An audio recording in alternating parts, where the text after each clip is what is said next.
The war ended the way most galactic wars do, not with victory, but with exhaustion. Earth had joined the interstellar coalition too late, with too little leverage and too much desperation. We sent soldiers, engineers, translators, anyone who could be useful, to prove we belonged among the stars. I was one of them. A logistics officer, officially. A problem solver in practice. Unofficially, I was expendable. When the final ceasefire was signed, coalition forces began pulling out. Species returned to their home systems. Fleets departed. Embassies closed. And the humans, well, we were suddenly inconvenient. Our transport was delayed, then rerouted, then quietly cancelled. By the third week stranded on the coalition capital world of Orleans, it became obvious no one was coming for us. That was when my clearance badge stopped opening doors. And that was how I ended up sleeping in maintenance corridors, abandoned observation decks, and once, briefly, inside a cargo container that smelled like alien incense and old blood. I didn't complain. Humans learned early that survival depended on adaptability. Still, there was a moment late one evening when I realized I genuinely had nowhere left to go. I was sitting on the marble steps of the high diplomatic spire, staring at a city that shimmered like living crystal. Alien traffic flowed through the air in elegant arcs. Lights pulsed in colors my eyes barely understood. I didn't belong here. That was when I heard footsteps behind me. Soft, unguarded, unafraid. "You are the human who helped repair the refugee wards," a voice said. I turned. She stood there alone. No guards. No entourage. Just her. She was tall, taller than me, her form slender but unmistakably regal. Skin like moonlit pearl, eyes reflecting starlight in slow-moving constellations. Her attire was simple by royal standards, but the insignia woven into the fabric marked her unmistakably. A princess. I stood immediately, bowing out of instinct more than protocol. "Yes, Your Highness," I said. I didn't realize I was being summoned. "I did not summon you," she replied. "I noticed you." That was somehow more terrifying. "My name is Lariath," she said, inclining her head. "Third heir of the Aurelian throne." I swallowed. "I'm Elias. Former coalition logistics." She studied me for a long moment, eyes narrowing. Not in suspicion, but curiosity. "You are sleeping in the open again," she observed. "I'll find somewhere," I said quickly. Didn't mean to be a disturbance. She looked past me, out at the glowing city. "The coalition has failed you," she said quietly. I didn't respond. There was no point. Then she said the sentence that would change everything. "You can sleep here tonight," said the alien princess. "In my room." I stared at her, certain I had misheard. "Your room?" "Yes." "That's, Your Highness. I don't think that's appropriate. Or allowed. Or safe." She turned back to me, expression unreadable. "You repaired life support for children who were not your people. You worked until you collapsed. And you refused to beg." Her gaze softened. "I will not allow you to sleep on stone." Middle. A guest in a world of power. Her quarters were nothing like I expected. No excess. No gold. No gaudy displays of power. Just quiet elegance. The walls shimmered faintly, responding to her presence. Large windows overlooked the planet's ring system, light scattering like broken rainbows. The air smelled faintly of something floral and unfamiliar. She gestured toward a sleeping alcove separated by a translucent barrier. "You may rest there," she said. "I will not disturb you." "I don't deserve this," I muttered. She smiled just a little. "Neither do many things that change the universe." I slept deeper than I had in months. When I woke, the sun, or whatever passed for one here, was rising in twin arcs. For a moment, I forgot where I was. Then I heard her voice. "You're awake." She stood near the window, hands folded behind her back. "You didn't leave," she noted. "I thought about it," I admitted. Decided that would be rude. She laughed softly. It was the first time I'd heard that sound from a non-human, and it startled me with how human it felt. Breakfast followed. Then conversation. Then another night. And another. Word spread quickly. The alien princess had taken a human into her personal space. Whispers followed us through the halls. Council members stared. Servants avoided eye contact. Security protocols quietly shifted around me. I became controversial without doing anything at all. Lirith asked me questions constantly. About Earth. About human art. About why we laughed when afraid. Why we told stories where we lost but kept going anyway. I asked her questions too. About her people. About the throne. About the pressure she carried so effortlessly. One night, she confessed something that changed how I saw her. "They expect me to rule softly," she said. "To be beautiful, symbolic, harmless." "And you're not?" I asked. Her eyes glowed faintly. "I am dangerous," she said. "But only if I choose to be." That was when I realized the truth. This wasn't charity.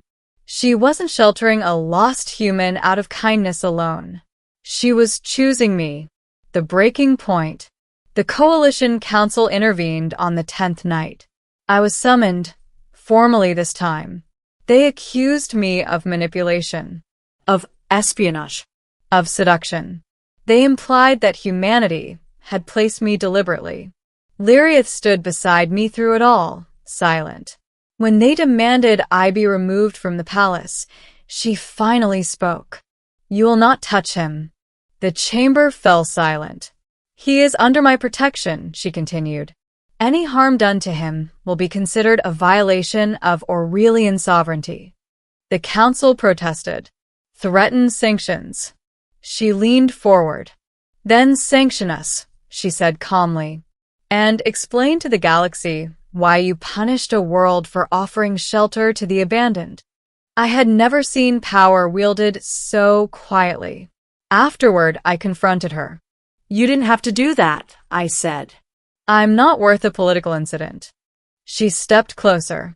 "You think this is about worth?" she asked. Then very softly, "You changed my life first." She told me about the future they had planned for her. A ceremonial marriage. A throne bound by tradition. A life of appearances. "You showed me choice," she said. "You didn't kneel unless you chose to. You spoke honestly, even when afraid." She placed a hand over mine. "I want more than survival," she said. "I want truth." I realized then that I was no longer just a guest. I was a variable. Ending. The night that changed history. The night everything changed, the palace was quiet. Stars burned bright beyond the windows. I stood at the threshold of her room, uncertain. "If I stay," I said, "nothing will ever be the same." She stepped closer. "Good," she replied. That night, we didn't speak of politics, or war, or thrones. We spoke of fear, of loneliness, of what it meant to choose someone in a universe that constantly chose for you. And when dawn came, it wasn't just another morning. It was the beginning of a scandal that shook the coalition. The princess who sheltered human. The human who refused to leave. Years later, history would debate what really happened. Some would say I was a symbol. Others would call me a mistake. But the truth was simpler. A lost human needed a place to sleep. An alien princess chose compassion over protocol. And in that small, quiet decision, the future bent, just enough, to let something new exist. Not a treaty, not an alliance, but a choice. And nothing in the galaxy was ever the same again. The council's verdict came at dawn. They didn't knock. They arrived, In a wave of authority, holographic seals blooming through the air like wounds that refuse to close. Guards lined the corridor outside Lyriath's chambers, their weapons lowered, but very present. Not aimed at me. Not yet. I stood beside her, barefoot on the crystal floor, wearing borrowed clothes and carrying the weight of a galaxy that suddenly remembered I existed. Princess Lyriath of Aurelian, the lead counselor announced, voice echoing unnaturally. You are ordered to surrender the human under Article 7 of Coalition Security. Lyriath didn't look at them. She looked at me. Do you regret staying? She asked quietly. I thought of the nights I'd slept on cold metal, of being invisible, of being disposable. No, I said. For the first time in my life, I was chosen. She smiled, sad, fierce, and resolute. Then she turned to the council. No. The word was calm, absolute. Gasps rippled through the chamber. You would defy the coalition, the counselor said, disbelief cracking his tone. For one human? Lyriath stepped forward, her presence changing the room itself. The walls shimmered. The light bent toward her. You misunderstand, she said. I am not defying the coalition for a human. She placed a hand on my chest. I am defying you with one. Silence. Then chaos. Sanctions were declared. Threats issued. Future alliances erased in real time. The galaxy drew a line and dared her to step back. She didn't. Instead, she made an announcement that would echo through every system within hours.